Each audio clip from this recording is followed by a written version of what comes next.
Hey, NewtoCoaching community, it's Allison Peterson. I am so glad you're here tonight with me to talk for the new coaches. This session is really for the brand new, just hired coach, and we're going to be talking about the one thing you need to do to get started to help you feel more confident as a coach and more clear in what is this new job that you just took on.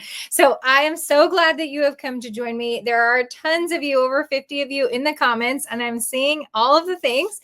So it is great to see you. I see some from all over the place. I see some who are just about to be hired or in an interview. I've actually just had an interview, not hired yet. So hi, Amber. Don't worry, you're in exactly the right place. And you absolutely can go ahead and get started, even if you haven't been hired yet. I've got a few of those interviews next week. Make sure that you guys have checked out the interview video that I have on my YouTube channel to help you prepare. If you are catching this on replay, just know that you can still interact and message and put some thoughts in the comments. So if you guys are here tonight, though, as you are and you've introduced yourself, tell us about your coaching role. And then also tell us, how many years have you been teaching prior to coming into your coaching role? I think it's going to be an important part of the work we're going to talk about tonight. So put that in the comments. Get the introduce yourself, meet some people in the comments. I see so many familiar names in here already. So glad you're here. So glad you're here. Hey, Mary Linda. Hey, Kimberly. Lindsay. We've got so many. Hey, Lana. Hey, Amy Ray. I saw a few others that I know. Hey, Rebecca. And I saw Caprice somewhere. She flew by. And hey, Kristen. All right. Yeah, y'all continue to chat and connect in the comments. It's the best part of a live stream. So be the chat tonight. Okay. So, all right. So tonight we are going to talk about how you can start your new coaching role that you just got hired for or that you're about to be hired for with more confidence and clarity. And we're going to talk about where that idea comes from in just a second. But really, the idea is for you to imagine if you were walking into this new coaching job that you just got and you were actually feeling like you understood what you were walking into.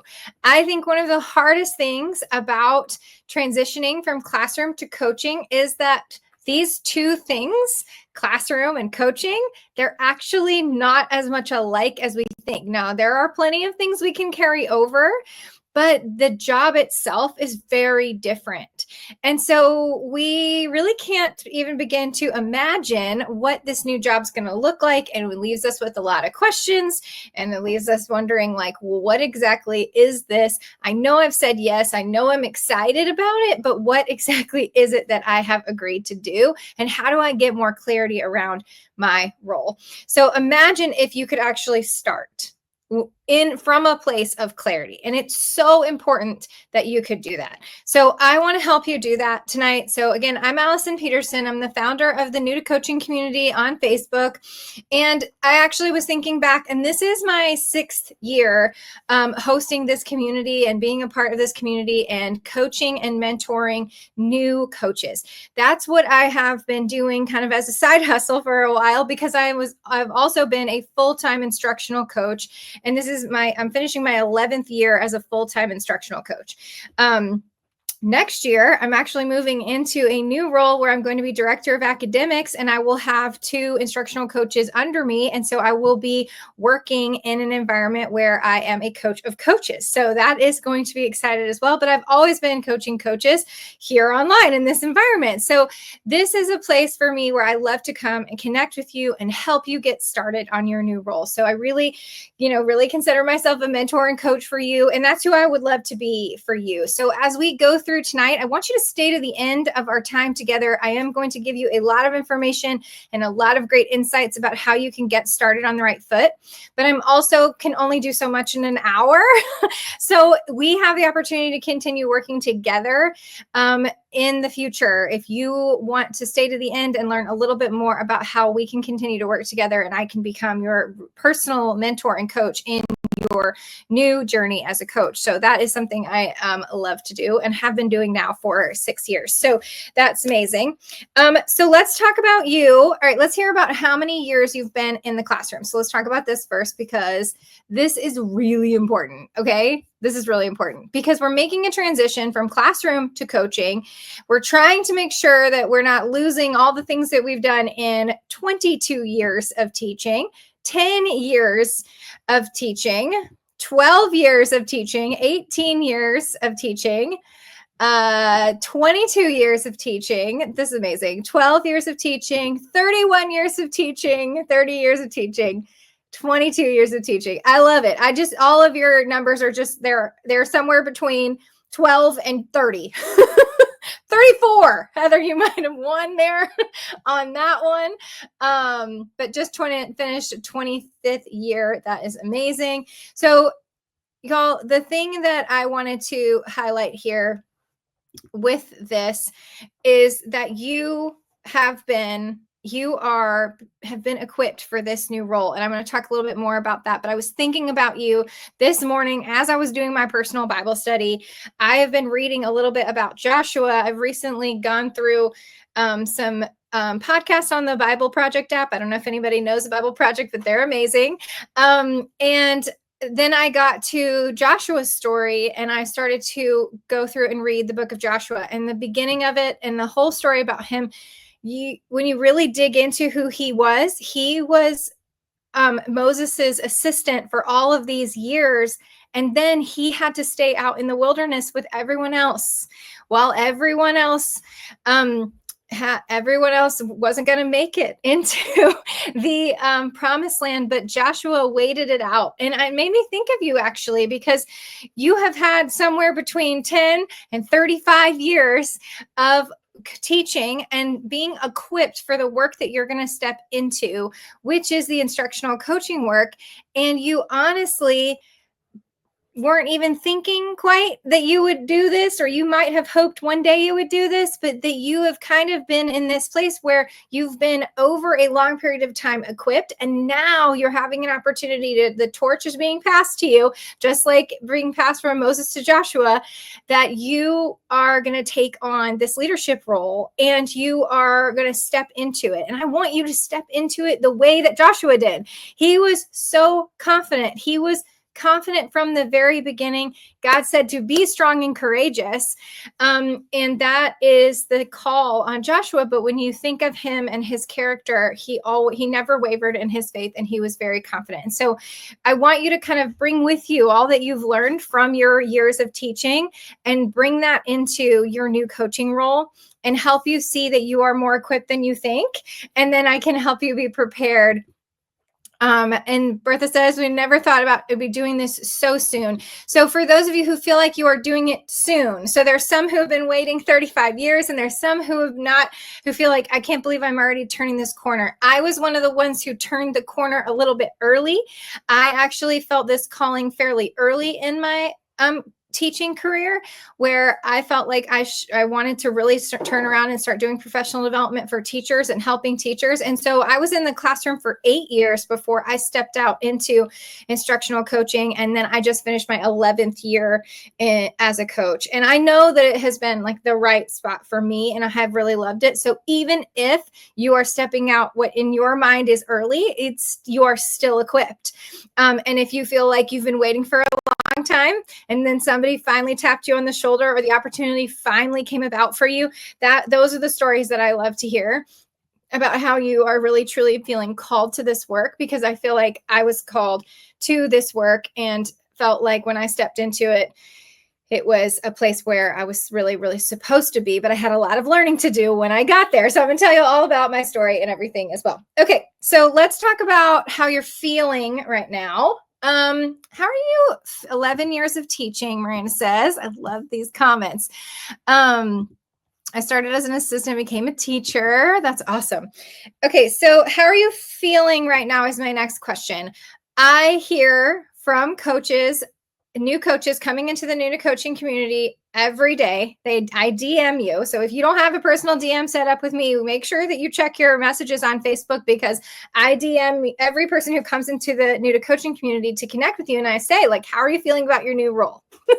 And it's amazing how I always hear the same thing. So I'm wondering what you would say if I asked you, how are you feeling about your new role? Those of you who are hanging out with us tonight who are end of first year coaches or third and beyond year coaches, obviously you can let us know how you've been feeling too. So thank you for joining us, even though you are already, already have your feet in the water, already swimming in the deep end, trying not to drown, right?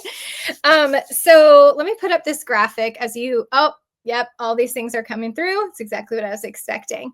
So good. Hold on, let me put this up. How do I do that? This one. There we go. I'm going to go bigger. Let's go bigger. All right. So what I was expecting to see was excited and nervous. This is a new position in my district. This is exactly what I see very often, like a new coaching program kickstarting, excited, nervous. No one really knows what's going on, right? And they can't tell you what this job's going to be, but they've got a position and they're going to offer it to you. So that's exciting, confident, but it's still a little nervous at the same time. So that's pretty common as well. We're kind of nervous and excited for sure. Excited and confident, but a little bit nervous.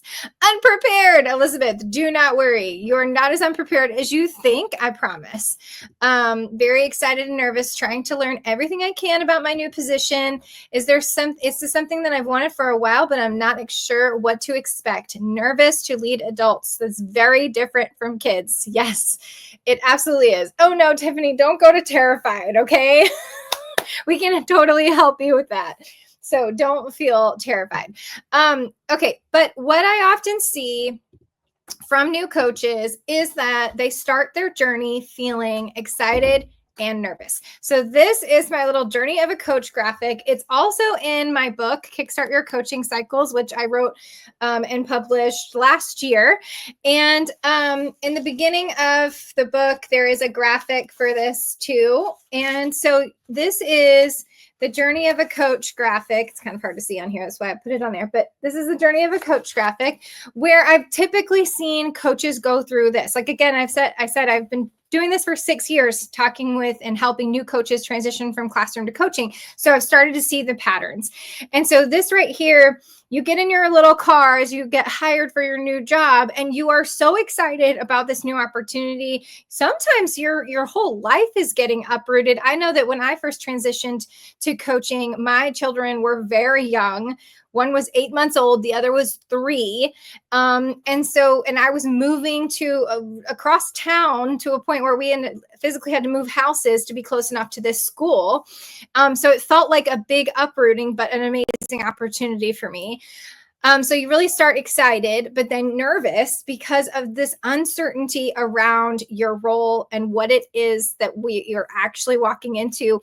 You felt like you got a little bit of information in the interview, and you might have gotten a job description. You're lucky if you did, but you're still trying to figure it out. And what happens very quickly in the journey, and I wrote about this in my book, Kickstart Your Coaching Cycles, is that you hit some roadblocks really quickly in the journey. And one of the number one roadblocks, there's 3 roadblocks.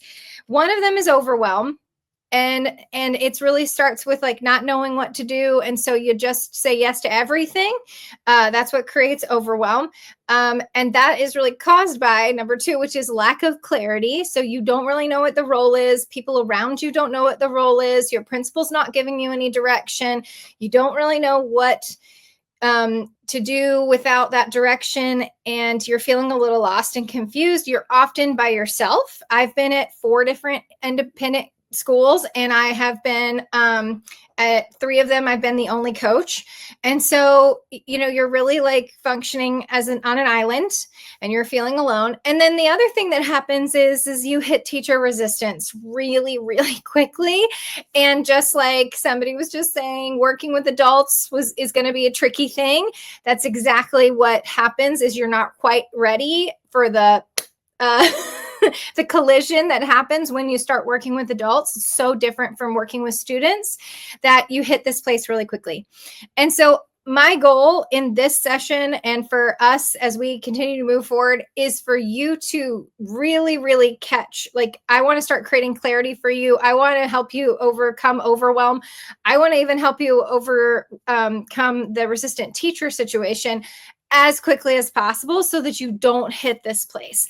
But if we can get you through Lost and Lonely and down the track from a place where you can stop and design and own your coaching program, understand what you're trying to achieve much better, understand what the metric is for seeing change happen, and that understanding progress is actually the win to see change happen, you can become a make change happen coach. And so I do share a lot about this in my book. This is Kickstart Your Coaching Cycles. This book is going to be about those roadblocks and how to overcome them by using the organic coaching cycle, which is the model that I designed for how to start coaching cycles in an organic way. And at the end, I talk about the impact for making change happen and how you can really start to get the ball rolling.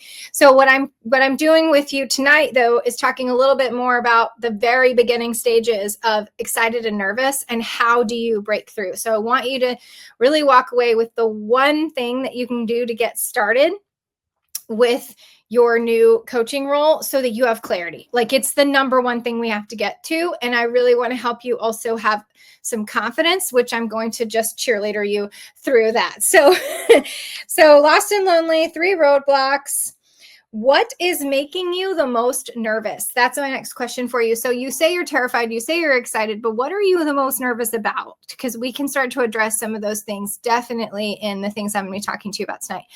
I feel like my role is not what I expected. Lindsay, this is half the problem is that we have expectations for what this is going to look like, and then it doesn't quite live up to that the way we thought, and we didn't have a clarity conversation in between to get clear on that, and so we just hit that wall of Lost and Lonely because, like, is this what I signed up for? And honestly, I don't want to scare off any new hire coaches who haven't even started yet, but the moment that it gets started and you hit that wall, the first thing you start thinking is, oh, I should just go back to the classroom. I mean, this is not working. I'm not making an impact here. I should just go back to the classroom, because you know how to function in the classroom. And it feels like a foreign place trying to function over here on this island by yourself with no guidance. And so it does take time for you to get this transition right. I've sat with so many coaches at the end of like the first semester who are like crying and like lost and just like, I can't do this. I want to go back to the classroom. I'm just going to quit. And it is normal to have those emotions. But there is a way through, and we can actually start to catch that now before your job even starts, because I can help you do that now. So we're going to talk about that like right now. All right, hold on. Let me read a couple of these. Being nervous about coaching teachers who have been teaching longer than me. Girl, this one is always something I'm worried about. Not only was I only in the classroom for 8 years, I'm young. And like I don't know how it all works, but I can't seem to catch up with being older. And so I feel like I'm always young. Like I finally this year started to be like, oh, there's some Gen Z teachers. I'm not the youngest one anymore. So I have felt this way a lot. And it is something you can work through. And but it's more about relationship building than anything. Not being expert enough to tell others what to do. That is actually exactly where you want to be, Tiffany. If we're realizing in humility where we are with our expertise, then we can partner better rather than making them feel like we're telling them what to do. Being shut out of classrooms because there's no requirement for teachers to go through the coaching cycle with me. This book would help you with that. You're going to find the runners who are going to actually want to work with you and start there, so we can work on that. Teacher resistance due to the beginning of new system curriculum in high schools. Any kind of new curriculum, new standards, Kristen, right? Those are things that teachers are resisting. They're not resisting you. Okay, they're resisting change. And that's like any kind of change that anyone makes in their life. If someone wants to go on a diet and they want to actually be serious about this, they have to clean out their pantry, they have to change their habits. And it's very hard to do that. And so it doesn't matter what kind of change teachers are faced with or humans are faced with, they don't like change. Their brains like status quo. So their resistance, just start to keep in mind, is to the change more than it is to you. Teachers pushing back and who don't like change. There it is right there. I feel the same. I'm worried about that too. I'm old. How do we handle people who may not be receptive to younger voices? We work in partnership. Not being familiar with other subject and curriculum, that actually puts you in a great place of partnership. So, okay, these are all the real worries that we walk into this role with, and I want to help you really feel better about it. So, let me tell you a little bit about my story real quick, and then we'll get into the practical of how you can get clear on your role to get started.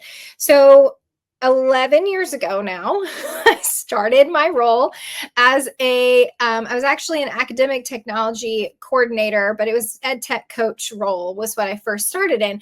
And I moved from one school to another one. Like I was telling you, I had to move across town. I had young kids, and the whole thing was so exciting because I already knew I had this call and interest in developing teachers. I would go to like ed camps on the weekend and present sessions, and like I was already just so excited about all of that. And so the idea of helping teachers was so energizing to me. But when I got to my new school, I share this story in Kickstart Your Coaching Cycles too, I got really quickly, I hit the wall of resistant teachers. It was not fun at the very beginning. And so I started to work through the Kickstart Your Coaching Cycles model, where I started to figure out how to go after the runner teachers. But the other thing I was really surprised by was that I got hired in an environment where I was kind of like a district level coach, where I had 4 different buildings that I was working with. And so I was working with all of these principals. And I would go and I would sit down across from them, and I even had like a tech director. So I had like several bosses basically who I was kind of working under. And I would sit down across from them and I'd be like, okay, so what are we doing with technology? And they would look at me and not really have a great answer. Like they'd kind of tell me what they'd done in the past, and it didn't sound like it was working. And they kind of said what they thought about they might do, but they didn't really have clear ideas of what it was that they should do with technology as a school. And so I sat with the middle school principal and the high school principal and the tech director and the lower school principal. And I sat with everybody, and I was still like, okay, no one's really telling me what to do. No one is really giving me a lot of direction. And they would tell me about what they're currently doing. But what they weren't telling me is like what we're doing next. Like, what are we doing? What did you hire me for? What do you want me to work on? What do you want me to do? And that was a really crazy moment for me, because I realized, and it took a while to realize this. So I'm not saying it was the aha moment right away, but I'm telling you so you can realize it before you start. Okay. What I realized is that they hired me because they wanted me to come up with the plan. They wanted me to recommend what it was that we should do with Chromebooks, with a learning management system, with training teachers. They didn't have a plan before they hired me, and they were hoping that they could hire me and I would come up with the plan. And for some reason, I had just the out of classroom into coaching transition, no idea that this is how it was going to be, and that they were going to consider me the expert, even though I just come out of the classroom and I don't really know what we should be doing. So it was this interesting place where I found myself, where I was also a little frustrated, right? You find yourself frustrated because you're like, okay, so you're going to tell me the plan, right? And then nobody would tell me the plan. And I would be like, but tell me the plan so we can go do it. And I would be waiting and waiting and waiting for them to tell me the plan. And so it finally clicked one day after having some good conversations with my tech director, where I was like, okay, I think I'm going to just write the plan. And that was when it changed for me, when I realized that like, this is how they see me. They want me to come in and come up with a plan, propose that plan, and run with basically a plan. And that they see me more like a consultant that they hired to help rather than someone who was, in my perspective of myself, was like just a classroom teacher who came out of the classroom.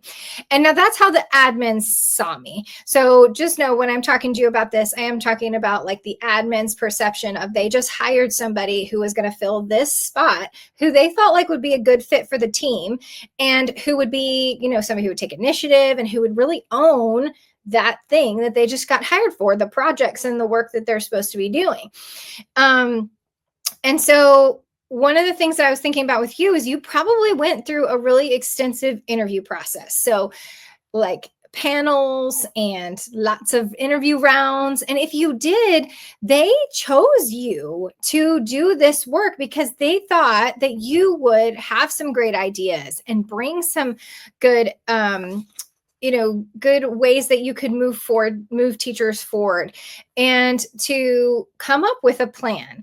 And so they saw you as somebody who was going to be that person. But for some reason, we see ourselves as waiting for direction. Just tell me what it is that we're supposed to be doing next. I know that's how I felt. And so one of the things that I really had to do was step into that role of owning my coaching program, defining it clearly, and then also realizing like, this is mine. Nobody else really has the answers. I'm supposed to do the research. I'm supposed to come back with the plan.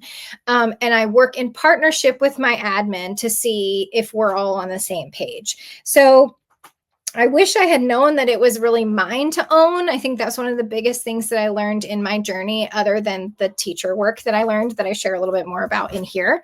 So when we're working with teachers, we want to position ourselves in a partnership role. So that means that we're going to be more equal to them. And when we're working with admin, we just have to start realizing that they see us a little bit differently. They see us as somebody who has been brought on their team. Like when you got interviewed, they were thinking about, is she a right fit for this team?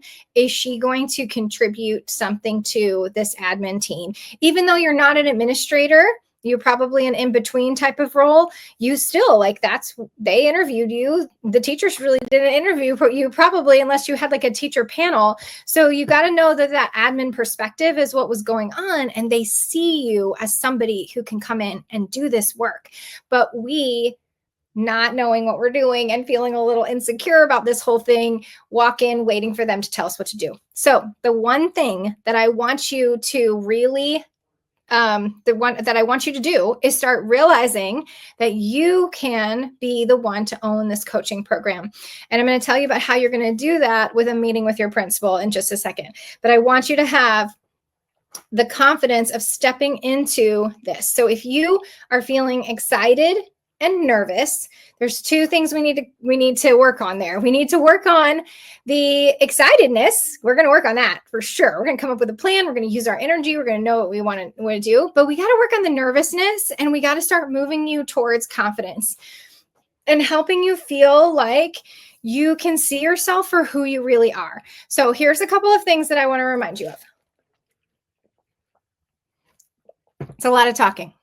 You guys put the comments in and I can read them. Not being familiar. And then Aaron says this hits home. I'm so glad, Aaron. Okay, so a couple of things I want to remind you of is that number one, you are already equipped. You have just told me that you have been in education for somewhere between 12 and 35 years. Okay, you've seen it. You've seen some things. You know what's going on. Also, you're going to bring all of that knowledge to your new role. You're just going to start looking at things from a new perspective. And that's kind of the difference, is that you used to have the perspective of your classroom and your bubble. It's like your bubble of your classroom and your kids and that year and your standards, and you're just very focused. Maybe you're a little bit wider if you're like a team lead and you're thinking about your grade level team.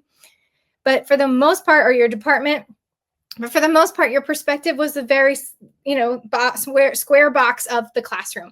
Now you get to look at it from a bigger perspective and see a lot more things, which, by the way, there's some stuff behind the curtain you haven't seen before. It's okay. But you are equipped. You're going to transfer the roles that you have as a teacher to the role of a coach. Things like relationship buildings with students. We're going to start building relationships with teachers. We're going to, all the work you know how to do about data tracking in your classroom, we're going to transfer that to helping teachers learn how to do data tracking in their classroom, or looking at more, analyzing bigger picture data.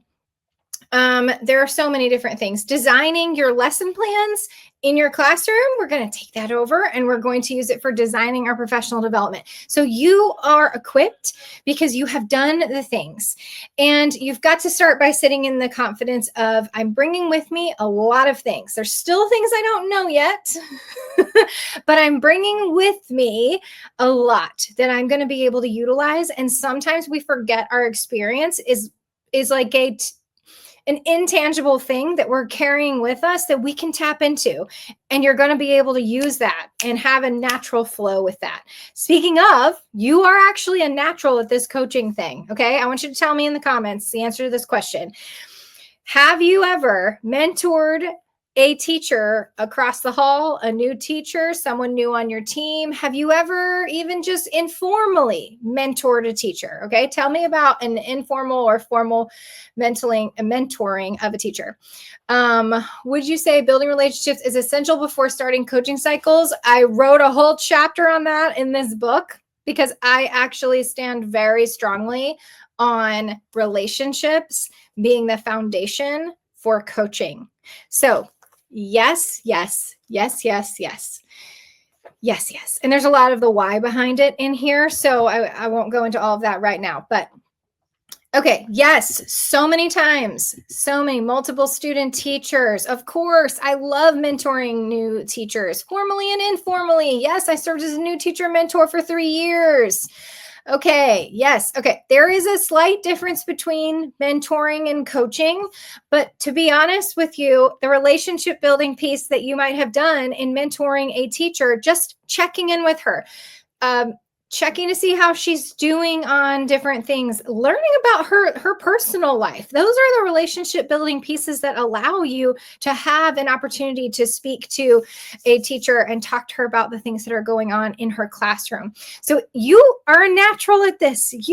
I would just find myself, y'all, going downstairs to the 5th grade team and like just chatting with them because I loved connecting with other teachers. And so it was always my constant natural inclination was to just talk to teachers about what they were doing in their classroom over the copier or at lunch. And so these are the places where you've been coaching for 35 years. You just didn't realize you have. Once you understand more about coaching, you'll see the places where you can start asking more questions and giving less advice. But to be honest, if you've been doing this work already, this is what coaching is. And this is where you are already equipped to do it. Several veteran teachers asked for my help several times. They didn't feel like they could keep up with the changes. This actually inspired me to desire to coach. I could have done so much more. Veteran teachers are so much more valuable than they feel. That's awesome. So this is so true. So those of us who are worried about the being young or the veteran teachers is that they often just do want somebody that they can talk to, that if they will, kind of feel vulnerable enough to ask. That's sometimes a wall we have to break down, but this is what you're already doing. You're already mentoring teachers in a natural way. So you're equipped, you are a natural, and you know what teachers need, friend. Like there is no one who is closer to the classroom on your new admin team than you. Coming straight out of the classroom is going to give you a fresh perspective when you step over into admin conversations. We love our admin. They are good at the work that they do. But we all know that the further we get away from classroom work, teaching students every day, and the work that requires, the less we start to the further we get away from that, the less we start to have empathy for and understand the perspective of the teacher. Okay. You have that because you just came out of the classroom. So you have to try your best to keep that in every way you can. And the few times that I've been back in the classroom in my 11 years as a coach have been so important for grounding me and reminding me of the daily work that teachers are doing, because it is easy to forget how much work and how hard it is to teach kids every day. And so when you have just come out of the classroom, you have that very fresh perspective and you get the opportunity to voice that. You also know like what teachers really need in terms of professional development and what they really don't need, and what they've heard a million times, and how to get more practical with them. So when you start designing professional development for them, you can design very practical professional development for them. And then the last one is you were chosen. We kind of talked about this already. In the interview process, someone picked you. Friend, someone tapped you on the shoulder. Someone said you would be a great fit. Someone said, she's the one we want. Let's hire her or him. And that's what we have got to lean into when we start getting confidence in our new role. There is some things that we need to learn, but I would have to say that those of us who are most worried about, oh no, I don't know the standards or I don't know the subject matter, those are things that you don't have to have to move towards coaching. It's helpful. You can start learning it, but you don't have to be the expert in every subject area and every standard, because the teacher gets to be that person. She's in charge of her standards and she knows her curriculum, and you get to help her execute that curriculum. You don't have to be the holder of all the knowledge. So that is something that is very hard for people to mentally realize, is that they don't have to be the expert either. So you don't have to be the expert. All those things can give you confidence. Now, when you're talking to your principal, that's where we want to start creating the clarity work. So you've got some confidence. You're feeling better about, okay, I'm equipped. I'm a natural at this. They picked me. They think that I have things to bring to the table. So now you're going to come to the table with some things. So the one thing that you need to do to get the clarity and confidence is actually meet with your principal. Now, how many of you have more than one? How many of you have more than one principal that you're going to be working with? Okay, I did some math the other day. I have worked with over 12 principals, and some of them, if you include the academic deans, I think I can get to 15. Y'all, like, it's crazy how I've had to work with so many administrators. And so I've seen all the different personalities and all the different types and all the things. And so one of the things that you have to realize is that you have to partner with teachers as a coach, but you have to partner with your admin as a coach. You are an in-between. You're between teachers and administrators. You are the go-between. And so you've got to make sure you have clarity from the admin so that you can go do the work with teachers. So really, one of the best ways for you to get clarity is to go and have a principal meeting. Now, this seems like of course I was going to have a principal meeting, Allison. Like, no, you were going to have a principal meeting before this call where you were going to hope that she was going to tell you what to do. And after this call, we're going to have a different kind of principal meeting, okay? We're going to have a principal meeting that makes you like Joanna Gaines, all right? Wait, okay, I'm going to look these up before I, 4 principals. Woo! Okay, don't get overwhelmed with the fact that I'm going to tell you that you have to meet with all of them. Start with one at a time. I have 5. They are possibly the neediest of them all, too. Okay, so if you only have 1, that's good. But if you have a couple or 5, you can manage this. Like, I know it seems crazy, but you have to have these individual conversations because each principal is very different. Each building is very different. You have to have clarity in all of these environments. And then you've got to figure out, like, okay, wait, what am I doing? Because you're going to be super overwhelmed if we don't do that work up front. So let's talk about how you are actually going to be like Joanna Gaines. Okay. Are you a fan of Joanna Gaines? Like I am? Okay, so, fixer-upper, Joanna Gaines, Chip Gaines. So here's what we're going to do. We're going to transition you from thinking about being someone who's going to go into your principal meeting and to be like, okay, I'm ready for you to tell me what I'm going to be doing. And instead, you're going to actually put on your Joanna Gaines hat and be the hired designer / consultant who has just been hired to come into this particular house, take a look at it, and then revamp that. And that is a whole new way of thinking. And it's, if we can come from this place, the level of confidence that you can come in with is amazing. And then the clarity you're going to get is even better. Okay.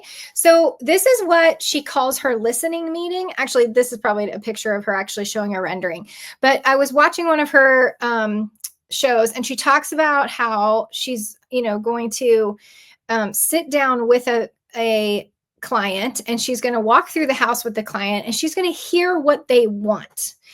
And that is the starting point for a designer, is to go into a principal meeting, hear what they want, what are they looking for, what are they hoping for, what are their goals. And then, as you can kind of imagine, nobody is like Joanna Gaines. So you have this idea where the client knows kind of what they want. They're kind of vague. They're not really clear, but they got an idea. But the designer, Joanna Gaines, who has all this talent, she's going to walk away and put together a plan for what this house is going to look like. And nobody can do this the way that Joanna can. Like, that's why she's Joanna. So the client can't really do this without Joanna's skill level being brought to the table. And that's the partnership that you can have with your principal. If you sit with your principal and you talk to him or her, and you ask lots of good questions about what kind of things they want to achieve, what kind of things they're currently working on, what are the initiatives, what are the district goals, what kind of data do they want to impact, like just asking a lot of questions to understand more about the goals so that you can walk away and make a plan. The other thing that happens when Joanna is working is that she's going to leave that client, and she's going to go to the house, and she's going to try out some things. She's going to do some different paint colors and ask Chip questions. And she's going to really think about those details kind of away from the client, only because that gives her room to design and to think about things. And then she's going to come back to the client. We'll go back to the picture you're just on, with the rendering, with the picture of what this could look like, and get their thoughts on it and get their feedback. And so this perspective of walking into a principal meeting where you are going to put on your Joanna Gaines hat changes the game a little bit, because what it's doing for you is it's giving you a purpose for going in, for listening, for what the goals are for this principal, what kind of things they want to achieve, and then figure out where it is that you are going to pick up and take these things and move them forward and actually start making change happen through instructional coaching, through professional development for teachers. The things that they want to achieve, we can help make that possible. But often they can't do those things on their own. Usually the principal can't present the professional development, and the principal can't be the one who's doing the instructional coaching. So you are the one who gets to take the goals and things that they want to achieve and help them actually happen in this real environment. So one of the things that you can do is you can go into this principal meeting, have this conversation, and then walk away and write up a proposal or a plan that can help to kind of guide your own work. And so kind of also going back to, if you're sitting across from your principal and asking questions like, well, what do you want my time to be like? Or what does my schedule look like? Or where should I be?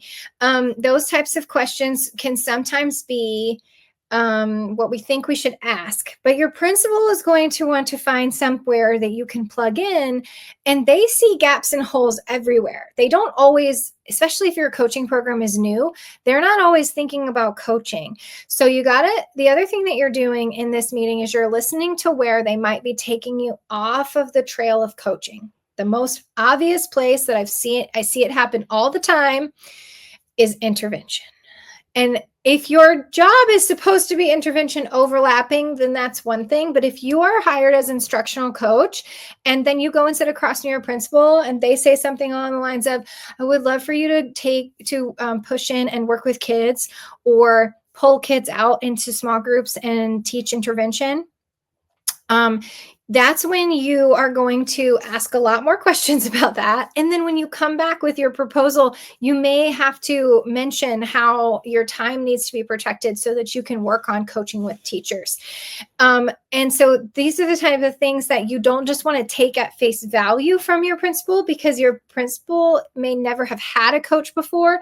They never have maybe been a coach before. They're an expert in instructional leadership and management, which they're so good at, but they're also trying to plug holes, and they might start putting a lot of hats on your head that you might need to ask a lot of questions about. So understanding and clarifying what coaching is and wasn't what it isn't, or what they're perceiving your coaching role to be at this school, is really important. So those are things that you can do as you're going into this principal meeting and you're listening in, and then you're walking away with a plan and trying to kind of come back and propose to them, like, this is what it'll look like. The same thing about your schedule. If you're asking, like, well, what should I be doing with my time? They might start filling that time with things, and you can walk away and say, okay, so here's how my plan, here is my plan for how I'm going to spend my time. Once I've talked to you to hear what I am required to do, then I can make the plan for the rest of the things. So your principal meeting is where you're going to get a lot of clarity.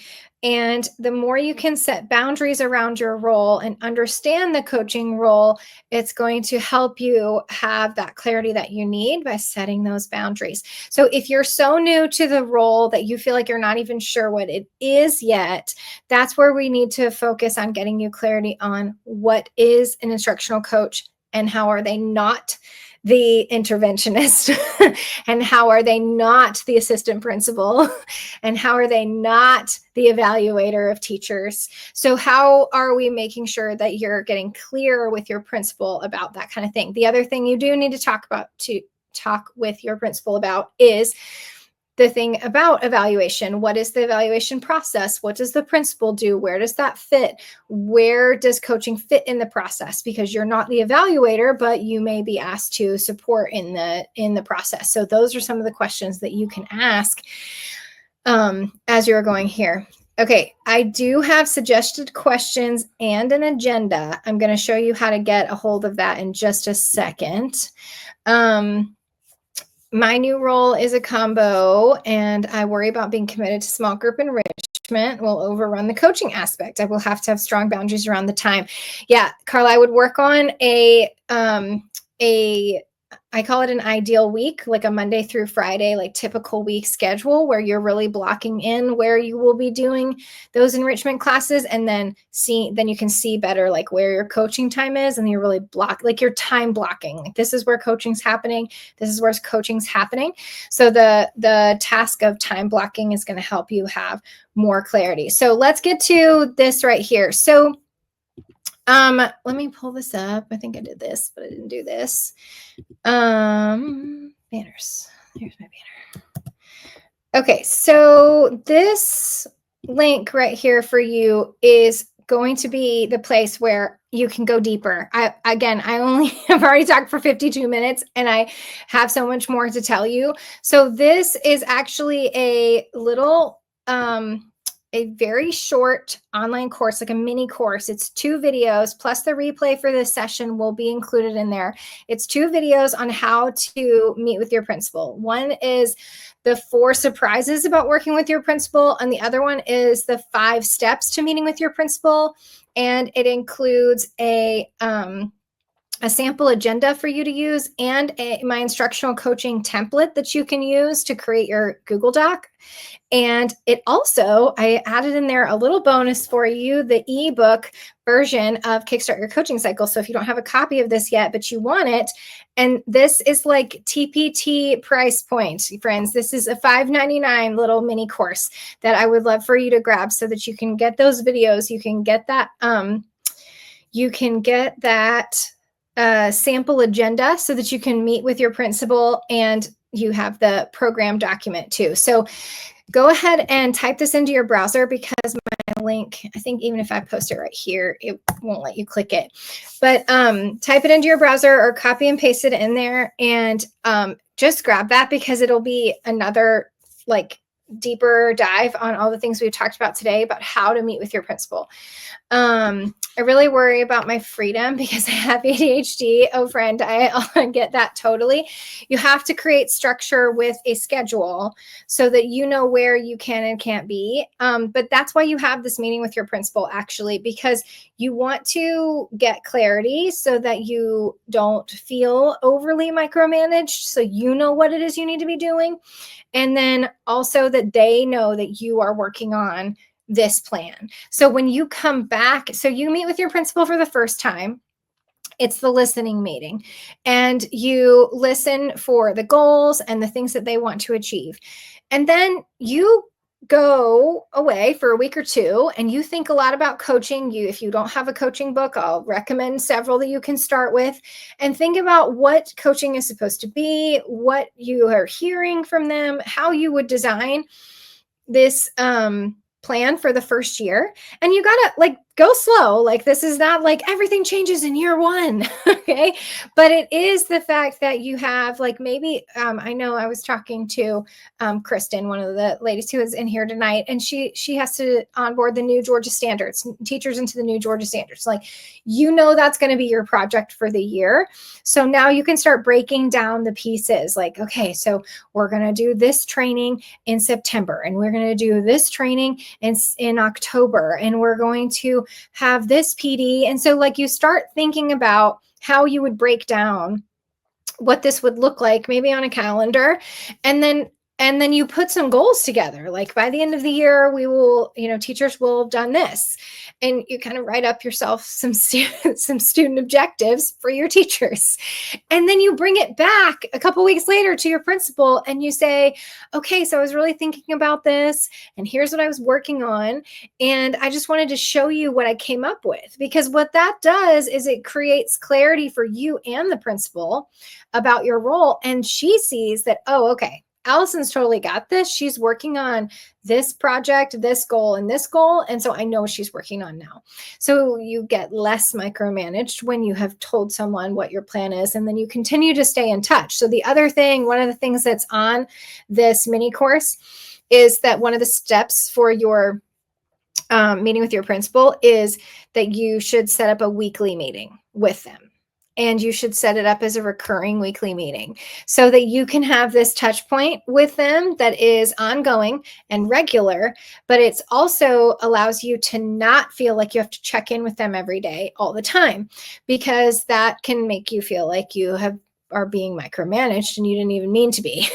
You just start popping by their office and waiting for them to tell you what to do. You're going to get put to work some places that you didn't mean to get put to work in. So you have to really be thinking about your plan and coming up with it, and then really meeting with your principal to update them on where you are with those things.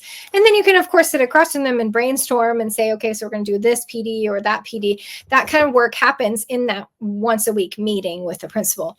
And that allows you to also focus on your teachers more than getting pulled into the admin conversation as much. So these are just a few of the things that you might.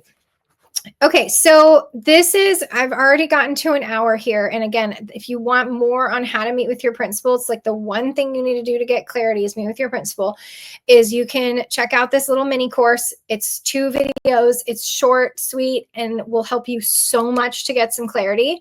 So I would love for you to grab that. But tell me what has been most useful for you in this conversation so far tonight. So we talked a little bit about the confidence that you can have. So how you're starting your journey feeling excited and nervous, and how you can get yourself to a place of confidence in realizing that they have hired you and you are equipped and you are prepared for this work, and that you're actually a natural at this. You just haven't done it in this capacity yet, and you haven't stepped out of the classroom. And if you are moving into a brand new school and environment, it's going to take you a while to build relationships and to get started. And so even if that's what you're writing in your plan, that you're building relationships, you're doing Kickstart PDs, which are in here, that you're trying to start coaching cycles with runner teachers, that's all in here. And again, this is included as an ebook in this little mini course. So if you want an ebook copy, like right now, just go grab it. I mean, it can't get cheaper than $5.99. Okay, so tell me what has been most useful for you.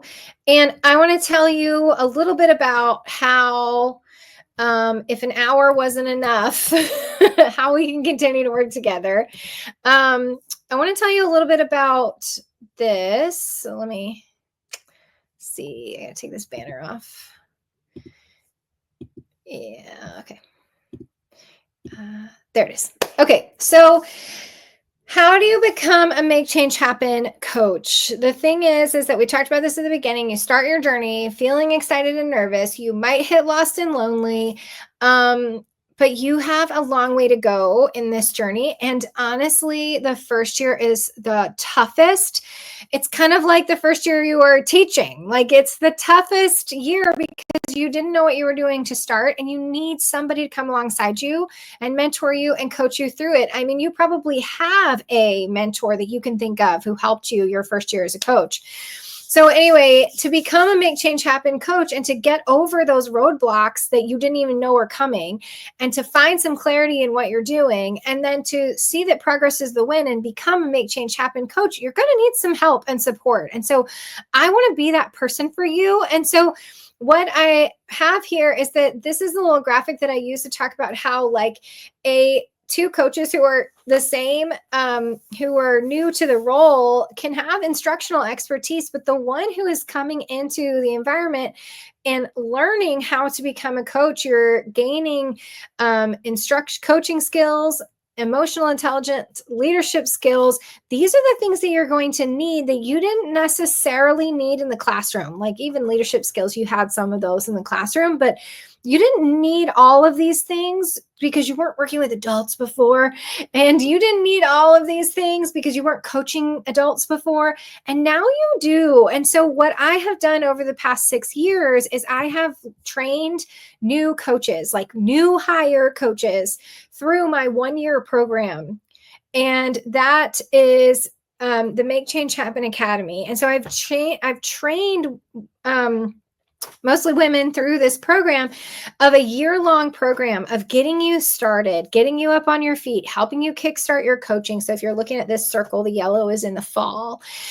So in this year-long program, I start by helping you kickstart your coaching by figuring out how to do your role graphic, how to talk to your principal, how to build relationships with teachers. I mean, that's my jam. And then how to take that and then move into the point where you're actually doing coaching cycles. So the first, like, 9 to 12 weeks of school, we are working on how to get you started as a coach on the right foot in a good way, so that by December, you're not crying in a heap and feeling lost and lonely. I can totally help you not be the lost and lonely coach. And then in the winter, we move into some self-awareness work and growing personally as a coach. There's so much growth work that we need to do that you just didn't have to do before because you weren't working with adults, and learning about how to work with adults. And then in the spring, meaning like starting around January time, we talk about leading from the middle and change management, and how you can actually start to gain some leadership skills and understand what's really happening with change. So those are really powerful. And then in the summertime, which is actually like right about now, I dive into designing your coaching program. and doing the work, some of the work that we've talked about tonight, but this is I have a full online course about how you design your entire coaching program.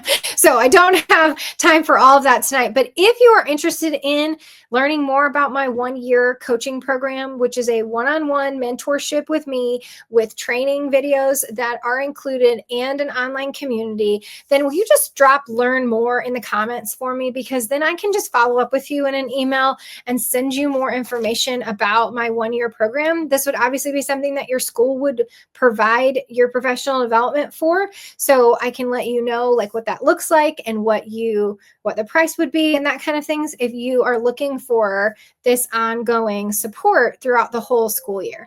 So here are some most usefuls. The perspective on how to start the role, listening to the principal's goals, vision, then design my position, how it fits into the goal with boundaries and clarity. Yes, Pam, I think you just recapped the whole thing for me. I was wondering if I was being clear. Good thing you got it. So thank you, Pam. That was a great comment. Being reminded that I'm already equipped and chosen for a reason. Absolutely, Mark. So helpful to boost my confidence. I'm not alone, that I can continue to grow and succeed. Erin, you're doing a great work, and especially at the end of your first year, you've gotten through the toughness. So you are going to have a great second year. But writing up the plan that is in this in here. So there's a whole coaching program document in here. And if you haven't done that yet, because you're a first year coach and you're getting to the end of that first year, you should still build this and like have this principal meeting and like have the going into year 2 plan meeting. So just because you're not a brand new coach doesn't mean you shouldn't have this principal meeting. You should still have the principal meeting. Just do it again every year and keep refining your plan based on how last year went, right? So it's so nice to see that we're all in the same boat. You are not alone, Kristen. Hearing you walk through the first steps of going into the planning meetings with admin with an outline goal for the first year, realizing I'm headed in the right direction at this point. Good. Make sure, Carla, that you get that little mini course because it'll really help you. Bertha, I'm sorry. So Bertha's talking about my, I'm doing a workshop, a Make Change Happen workshop in Orlando, June 25th through 28th. And there are like 3 spots left. So if anybody wants to come hang out in person in about 6 weeks, I would absolutely love to have you join. So you'll have to let me know, type workshop in the comments if you want me to follow up with you about attending the workshop. I can post that link though too. Hold on. NewtoCoaching workshop. NewtoCoaching workshop. There we go. My feelings are normal. I can't sit around and wait for explicit direction. You'll just become frustrated. The thing that I've learned about leadership is that if you are feeling called to be in this work, then you are actually already a leader, and you will feel frustrated if no one is giving you guidance, and the people above you will frustrate you. So you've got to really take that ownership yourself. Setting goals with admin so you don't get pulled in a million different directions. Yes, Mary Linda, that's awesome. I feel more confident knowing that communication and relationships are more important than I thought. Absolutely, Amber. I do have a YouTube video about this as well. And you're the one who is going to still go to your interview. So you need to watch my one about interviews. So I will send it to you. I have your email address because you signed up for this. My direction plan will be based on my principal's vision. Yes. Okay. Learn more, please, about, yay. I will definitely get in touch with you guys about the year-long program called the Make Change Happen Academy, believing that I'm equipped. Good. Because if I could give you some encouragement, continue this year, 2 interviews this week for instructional coaching. Oh, hey, Loretta, you got other interviews. That's exciting. Oh yeah, Carla's going to come to the workshop this summer. That's awesome. I think got it right. Okay, yes, how to prepare. And then there's another one called like the 5 mistakes. And that one is also talking about partnership. But anyway, okay, good. I would love to tell you guys more about the year-long coaching program as well. So I will reach out to you about that. There was something else I was going to say. Oh, this is what I was going to say. Okay, so I'm telling you, this morning I was in my Bible study and I was reading about Joshua, and it just came to me that like this might be the real message of tonight. So I knew I wanted to share with you about the principal meeting, and I give you my resources for that. And like, yes, you need to have your principal meeting, but what you really needed to do was come over your nervousness. And if you can come over your nervousness and step into your calling of knowing that you are equipped, you are absolutely prepared for this. You have been chosen for this, and you are a natural at this. These are the things that will help you realize, like, I can step into this with confidence. I might not, my nervousness might be because of the unknown. I don't know how this is going to go. But your nervousness should not be because you do not feel like you are going to be good enough at this job. And you got to be careful, because so many, like, you're going to work with teachers who have this same mindset too. Like, so much of the time, we just don't see ourselves right. And we certainly don't see ourselves the way that other people see us. So remember all those administrators who interviewed you and how they perceived you, and that they sat across in their room and said, we want her, we want him. They're going to be the right fit. But the Bible study this morning was about Joshua and the confidence that he stepped into because he had waited for so long and followed behind Moses for so long that he was not questioning his faith. He knew exactly what he was supposed to be doing, and he had waited 40 years in the wilderness for this.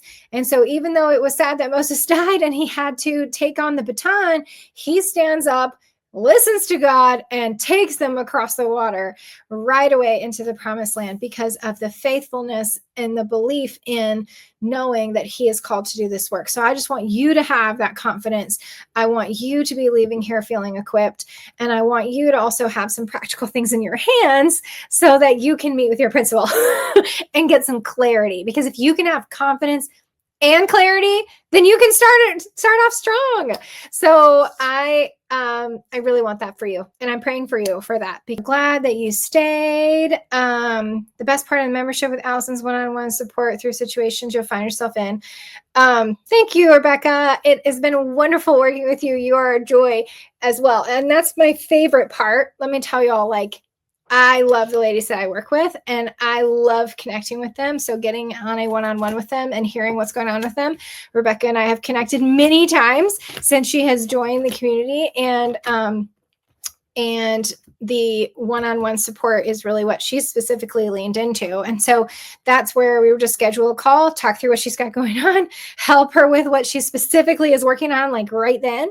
And that is the support that comes with like a mentorship coaching program. So like, this is not, there are some great, big names out there, Elena Aguilar or Diane Sweeney or Jim Knights, and they have great training programs as well. But this is more about the mentorship and the one-on-one support that you can get from a person who's going to come alongside you, which is what coaching is. But it does come with training as well. So training is included, but mentorship is the primary piece. So if that's what you're looking for, if you're looking for somebody who can just talk to about this new work, that's when you want to be a part of the program. So make sure you drop me a learn more so that I can reach out to you and follow up. And thank you so much. It was very helpful. Look forward to your principal meeting. I would love for you to tell me how the principal meeting goes. Make sure you come into the NewtoCoaching group and create a post. Let us know what you came up with. We will definitely be following along with your journey. So grab this Meet with Your Principal 25 link before it's gone. I'll also send it to you via email, and I'll reach out to those of you who want to learn more about the one-on-one mentoring program, and hope that you got this quick 2-video mini course that is going to be super helpful for you. Learn more, learn more, learn more. Thank you. Y'all have a great night. I am available in the NewtoCoaching group. Post a question, send me a DM. So have an amazing night. Thank you so much for coming and spending all of this time with me tonight. I am so thankful for you, and I can't wait to see you in the NewtoCoaching group. Okay, go have your principal meeting. Let me know how it goes.